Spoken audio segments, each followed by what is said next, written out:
totally an honor to speak here. My name's Harvey Wasserman. I am a historian. I grew up here in town. I went to Eastmore High School long before we heard of cannabis or anything like that.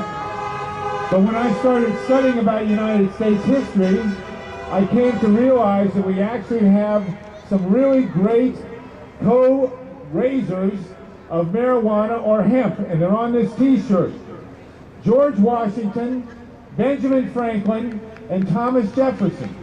How many of you know that our founding fathers were great hemp growers, and they probably smoked it?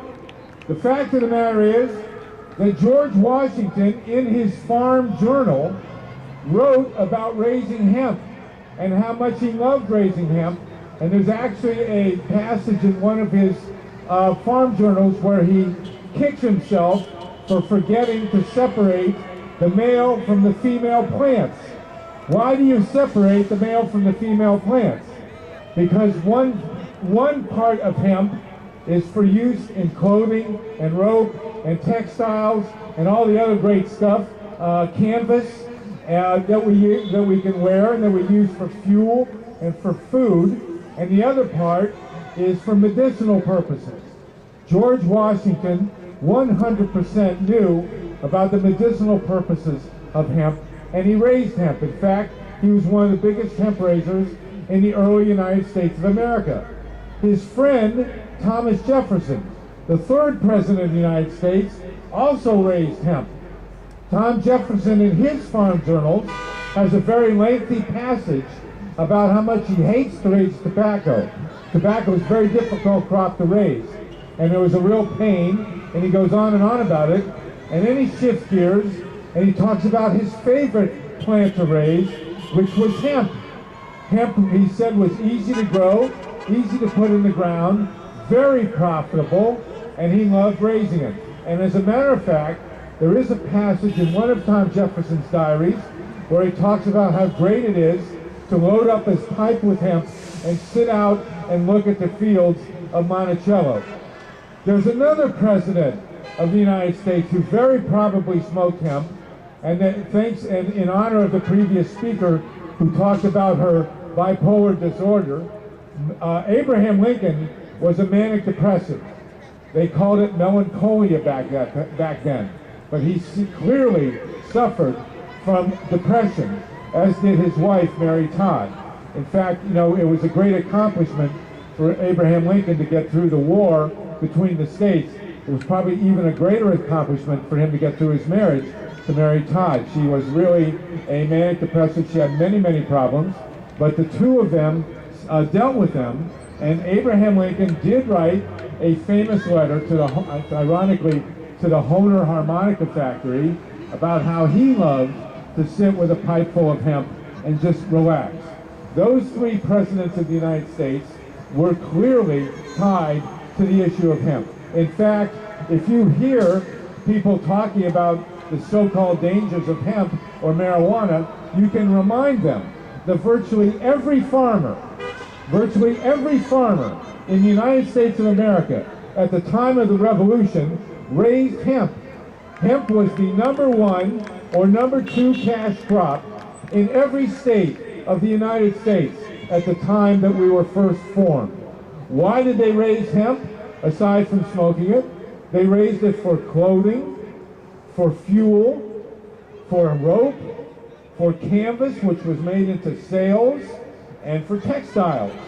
It was extremely well known as the most important cash crop on virtually every, #1 or #2 on virtually every farm in America at the time of the Revolution.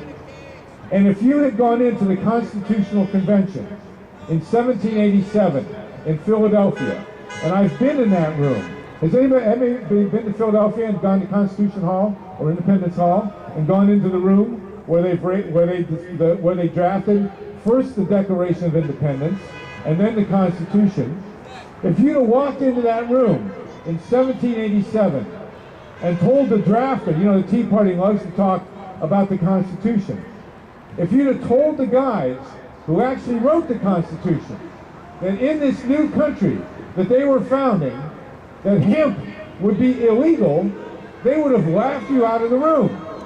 They would have thought it was the dumbest thing they ever heard, because hemp was the agricultural backbone of most of the United States when we first started in 1789, when the Constitution was ratified, and during the Revolution.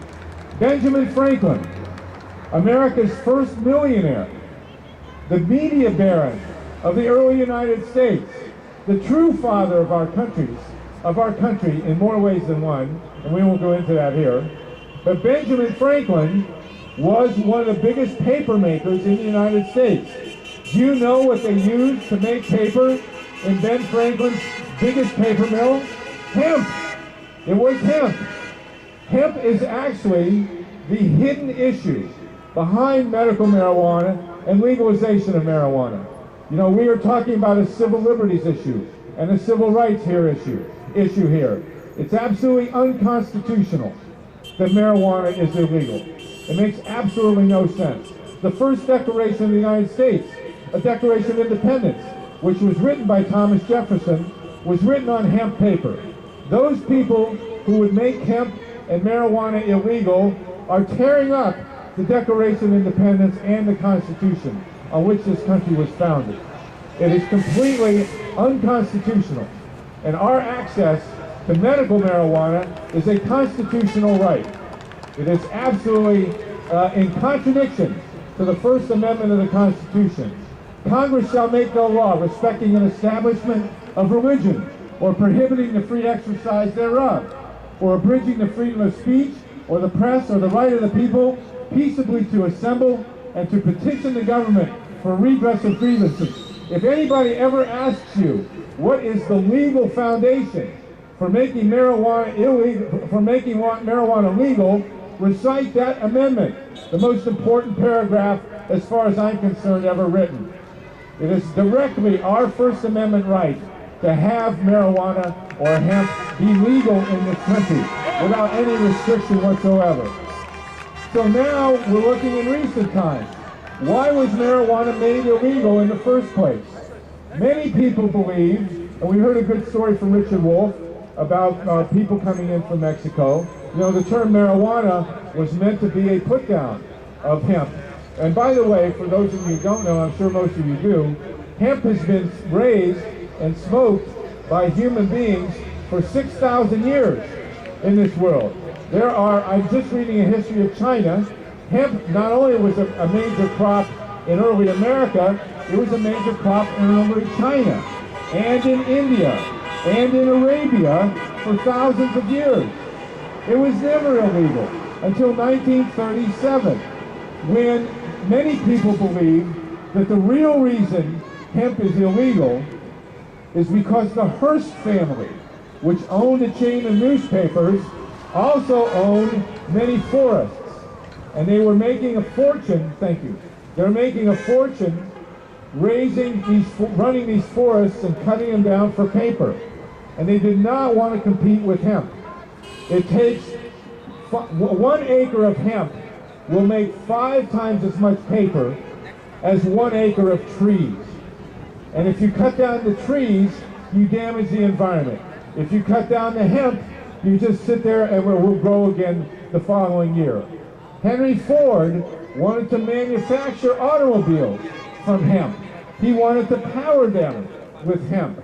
Now, in today's times, we have all 3 of the most recent presidents of the United States have smoked marijuana. George W. Bush, he's never admitted to it, but he's never denied it. And we are aware of people who dealt marijuana to George Bush in college. Bill Clinton claims he smoked marijuana, but didn't inhale. Probably the dumbest thing ever said by a president of the United States. Barack Obama, the current president of the United States, talks about having smoked marijuana in college and afterwards. And when he was asked if he inhaled, he said, well, that was the point, wasn't it? Now we are facing this uphill task. We have to fight like hell in the current day America to get our basic civil liberties and civil rights and access to this important medicine. Marijuana is a medicine. To deny marijuana to anyone who is ill or who needs it for anything is unconstitutional. I would like to know where the Tea Party is on this issue. The Tea Party has come out and said they're for the Constitution. They want to return to basic democracy. If the Tea Party is really for basic democracy, they need to be here at this rally arguing for legal marijuana. I will tell you, by the way, that both Glenn Beck, I hesitate to say these names here at a rally, but both Glenn Beck and Bill O'Reilly have backed legal marijuana. So don't think that we are totally out here on the left somewhere. There are plenty of right-wingers and more so-called conservatives in this country who have smoked and who do believe that marijuana should be legal. So I just want to conclude by saying, look, we are on the high ground. The Constitution is our document. The Bill of Rights is our document. There is nothing in either of those documents on which this entire government is founded that says that there is any legal basis whatsoever for making marijuana illegal. And behind marijuana is an agricultural product, hemp, which is legal in Germany, Japan, China, India, and Canada. We are in the total minority worldwide. And what we're fighting for here is not only our constitutional right, but the survival of our economy. And this, what the other groups that should be here are the Farm Bureau and the Farmers Union. If there's any way to save the family farm in this country, it is by legalizing marijuana and returning to the growth of hemp, which was the backbone of our early American farm economies. So I am in awe of all of you, Don, and so many of the rest of you share, all of you who have been working all these years. But remember this, we are the Americans here. We are taking the Constitution. We are asserting our basic constitutional rights. And those who would make medical marijuana or marijuana in general or agricultural hemp illegal are tearing up the Constitution and abusing the Bill of Rights, which are on our side. So let's always remember that and stand here proudly for what America stands for, which is legal medical marijuana, just for starters. Thank you very, very much for your time, and thank you. I really appreciate it.